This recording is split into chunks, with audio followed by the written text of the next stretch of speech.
Hi, everyone, and welcome to 2024. Happy New Year and happy new DSS break. It's great to have all of you joining us today. We're here live every other week to discuss the world of data science, AI, and machine learning and chat about unique experiences and best practices with leading data professionals in a 15-minute break. I'm Anna, the founder of Data Science Salon, and today I'm streaming directly from our HQ, which is located in the heart of Miami, right next to the design district.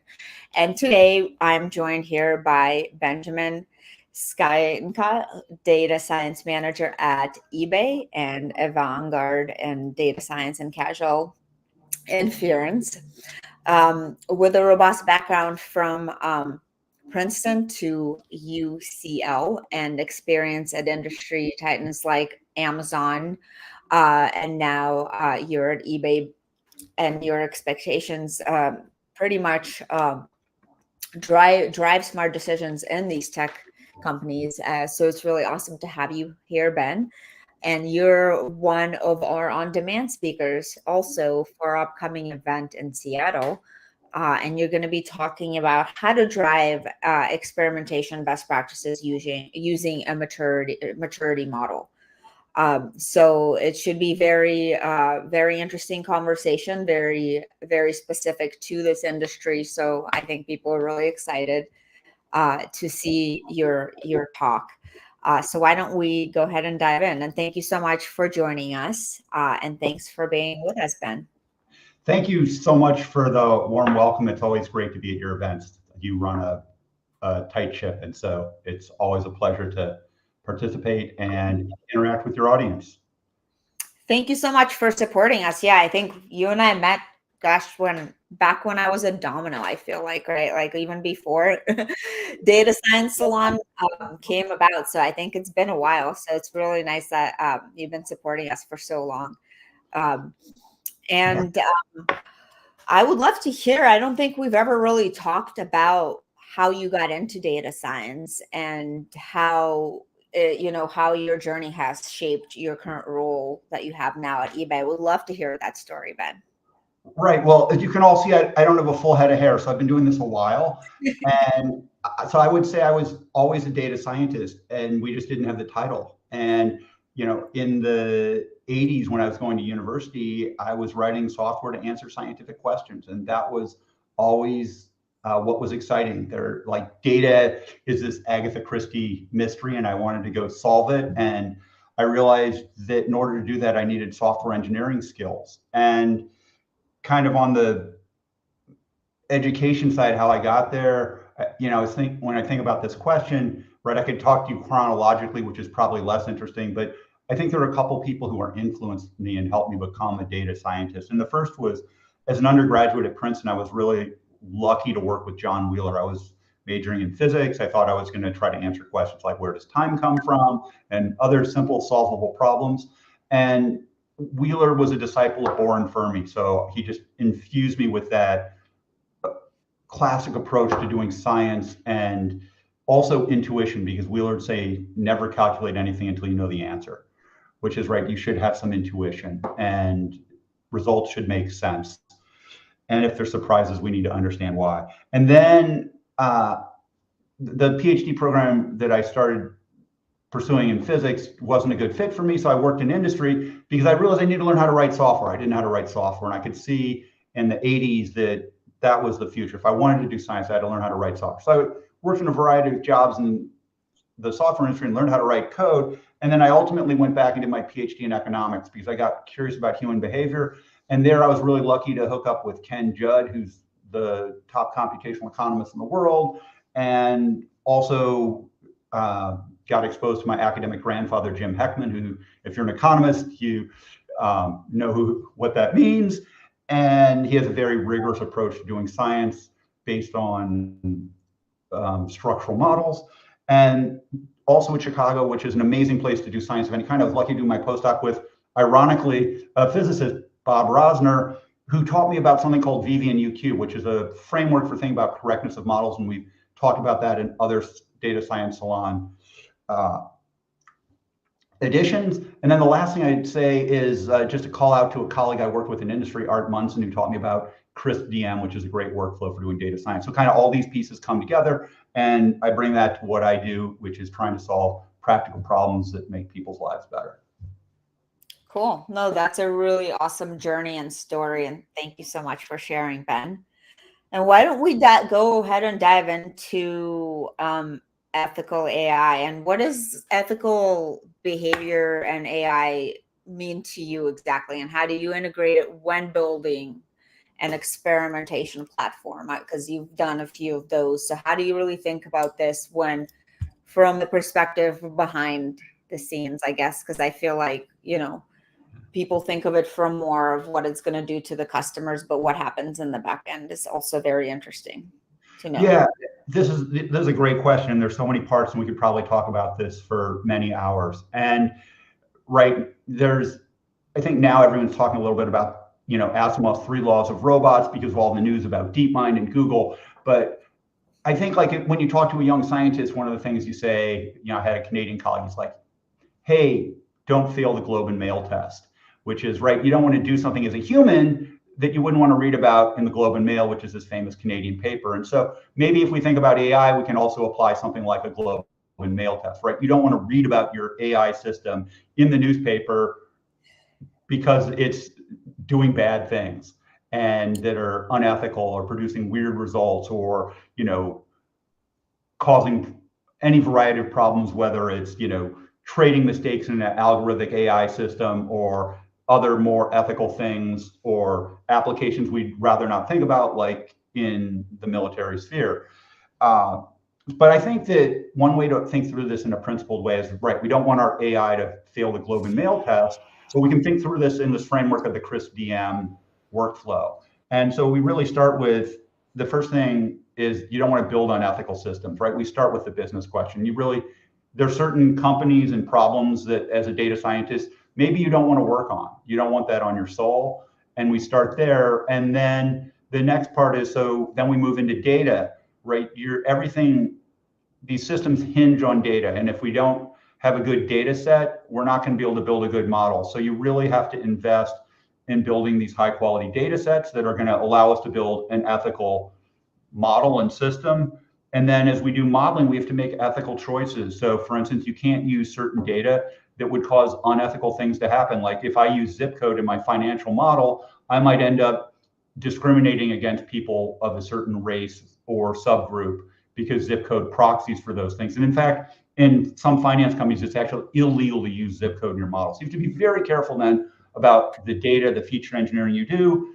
Then when we move into thinking about evaluation, certainly we need to do all the standard stuff to make it work, but we should be running things like a customer lab. You probably want to set up a red team who's going to try to break it. Like if you have a chatbot, see if they can make it do something bad. We also, as we're building these models, we want to think about incentives because incentives affect our behavior. So you might have something like a model review board, right? You should have some external body in your company whose incentives are to make sure we do ethical things, not that we ship product at high velocity, because those things may be in conflict. And the people who are doing the reviewing need to have an independence and the right incentives so that they can do what's right overall for the company and society. And then lastly, when we get to deploying, we need to do so with sensible safeguards. So you may have some kind of on-duty watch officer who, as we ramp this thing up, if we see bad stuff happening, he can kill it or she can kill it. And so we need to have things like a kill switch. We need to ramp sensibly, and we need to have ways to evaluate and monitor whether or not behavior is ethical. And these are all hard problems we could talk about a long time. And then, so that's the first part, the whole ethical part. And then there's also a separate thing that's existed even before AI, which is running ethical experiments. And there's some companies in Silicon Valley we won't name who've run unethical experiments that you would never get past the human subjects committee at a university, like trying to manipulate people's behavior or how they vote. Again, we shouldn't do those things. And then I think the next part is when we integrate AI into experimentation systems. Remember, we're running experiments because we want to make better decisions, and the AI should support that. So as I think about building my platform, I want AI to lower the bar for experimentation and make it as easy as possible for people to make good decisions. So That means making it easier to run experiments. And the goal is to be able to run a high quality experiment, make a good decision, and not know any statistics. And maybe that's not attainable, but we can get closer by using AI to do things like help someone stand up an experiment from a business question. I built a POC to do that recently. It was pretty exciting. Automate things like helping them with analysis and making launch decisions and providing things like launch announcements so that we can communicate and disseminate knowledge and learning throughout the organization. So there are a lot of ways we can then use these AI tools to improve how we run experiments, make it easier, and lower the bar to getting a good decision. So, I think that, yeah, this is a great answer. I feel like you could probably write a whole blog post to do like a whole presentation on this for sure. That's a great topic. We should do that at another DSS event for sure. But that goes into my next question. Have you encountered challenges when advocating for these best practices, and how do you usually address them? Because I know I think everybody's aware that there's a lot of companies and the Valley and, beyond that don't they don't do this correctly, right? Yeah, and I think it's still new and we're still figuring out how to do it in some ways and what are the right metrics and how do we measure it. So it's a very, very foggy time, right? There's still this fog of war. And in retrospect, all the decisions will be clear. And I think we have to give everyone in this environment a little bit of grace because we're going to make a lot of mistakes until we get this right. And then when we look back in 5 or 10 years, we're going to be like, what were those people thinking who were doing that? That was clearly, bad, or, oh, those people were super smart. So I find when I have to deal with science problems, it's never infrastructure or methodology. It's very rarely infrastructure methodology. It's almost always culture. And so it's culture, culture, culture. And so there can be these tensions in terms of how the incentives are set up in our culture, like this priority on velocity over correctness, and as part of correctness, I think I would include ethical behavior in correctness now. I think it's fair to include that. It's not just, does your model make good predictions, but, do we get ethical outcomes? So you want to think about incentives, and culture really matters. And part of how we overcome these problems is building trust. And trust can take a lot of time to build, particularly when you are dealing with people who are convinced, where you have two parties who are both convinced they're right and they disagree. And for some people, this can take on religious levels of conviction where they want to demonize the other party. And there's something called the certainty trap. If you don't know about that, it's worth researching. Alana Redstone's done some research on that. And we begin by asking questions to understand their position, insert on our right to ask questions, and then engage with these people in a way that we can build trust. And that can require steady, sustained, considerate pressure over time. And also I try to understand their incentives that are causing them to behave the way they are. As an economist, we think a lot about incentives and trying to align incentives so we get the behaviors we want. I learned a really wonderful method from my manager, who's really, really good with this political stuff. Like, you don't want to call out people for misbehaving. It's better to send out regular reports with data that just shows who's getting stuff done. And we can use this to help build trust. And so we can say, like, these are the things we've agreed to, that we each agreed we were going to do. This was our contract. But I think you'll find that most of the problems are still at the human level. And sure, there are things we could do to make infrastructure methodology better, but it's cultural. Yeah, no, that's a great answer. And I think that also answers the question I had about, people that are going into the field and such, what advice. It sounds like, just building trust and being more of like also trying to have more of those other skills, right? Versus just being very technical. So it sounds like you need to have all of that to be successful and like with everybody to gain trust, right? Yeah, I think that as scientists, right, many of us come to science because kind of the way, athletes were good at their sport, they were naturals, math and science and programming, or these other things were easy for us, and maybe people were less easy. And there are exceptional scientists who have incredible social skills and huge extroverted personalities. But, many of us, we'd rather be left alone in the lab or be in an environment of small people. And so I think the first thing is you really need to invest in those soft skills, because that's how you get done. That's how you advance in your career. Most of the people you deal with cannot evaluate whether or not your work is correct. And this is really clear when I worked as a consultant running my own consulting firm. My clients could measure if I shipped on time, but they almost never knew if my what you're shipping. Yeah. What is it? Right? Shipping's clear, right? Did you get something on a certain date that didn't crash when it was deployed to production? So I think learning how to deploy and work with engineers and get stuff deployed is important. That's how you get stuff done. But learning those soft skills, like how do you negotiate with stakeholders who maybe you don't agree with? How do you deal with difficult managers, one or more layers above you, who are trying to impose some agenda on you that you know is wrong? And also there's humility to understand their perspective, but learning how to interact with these situations and not capitulate. And it's very hard early in your career when there's fear of losing your job. I mean, I'm an older guy. I know that if the worst thing that happens is I go off and consult again, and that's fun. I like that very much. But you have to kind of be samurai-like and not be afraid to die, because if you sell your honor, you're never going to get it back. And then the other thing is, this is a long-term game, right? You need to continue to invest in your human capital, both the technical skills and the soft skills, and have a very long run view, because 5 or 10 years is going to be on you before you know it. And if you've done things right, you'll be positioned to be, a director or a technical lead, or whichever path you want to be on, whether you want to go into the data science management or remain in an IC, individual contributor.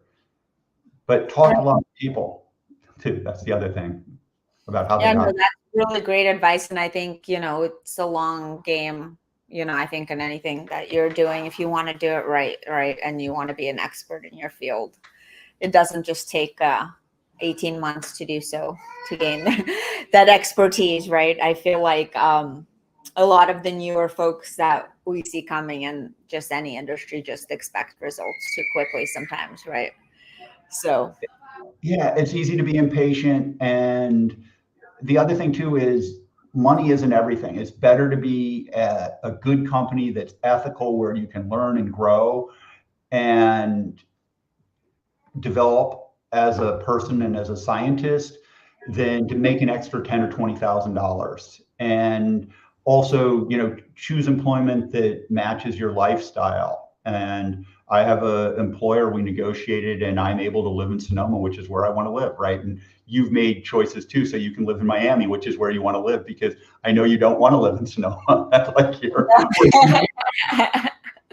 yeah, exactly. So I think, that's great advice. And I think, I completely 100% agree with you for that, for any kind of position or industry. I feel like that's the same, right? But thank you so much, Ben. It's been really great to spend some time with you today. And thank you so much for sharing some of this great information. Really excited about your talk as well, because I think it's going to be, just very interesting to see that very specific use case. And for those of you guys that are interested, join us virtually, or you can come in person in Seattle if you're in the area. We are almost sold out, so make sure to grab your spot. And it's only 2 weeks from now. Really excited. It's our first event of the year. So I love to kick it off with, right as a first event, because I feel like people remember it the most, remember your event the most as the first one. So cool. Yeah, and Seattle has a great community, and I have many friends there. I'm sorry I can't join you in person, but if you want to learn how you can improve your science platform, whether it's experimentation or machine learning, take it to the next level, check out my talk, and I'll show you how you can use a maturity model to do that. And hopefully I can attend the next one. So thanks again for this opportunity, and I wish you a wonderful conference and rest of the year. Thank you, Ben. And thanks everybody for joining. Enjoy the rest of your week and have a great weekend. Bye.